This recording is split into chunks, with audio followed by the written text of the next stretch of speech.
Dito sa Hong Kong, kahit $20 na lang ang laman ng wallet mo, hindi ka masyadong may stress. Dahil sa mga makikita mo sa paligid, halos lahat ng tao ay may trabaho. Ang bilis ng oras dito. Kaya inabot na ako ng 16 na taon dito.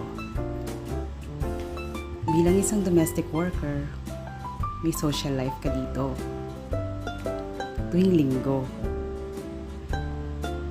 At may enjoy mo talaga dito. Lalo na kapag nakatagpo ka ng mabait na employer. Siyempre, isa na ako doon. Salamat sa Diyos. Kaya sa mga tulad kong OFW na patuloy na lumalaban, mabuhay tayong lahat.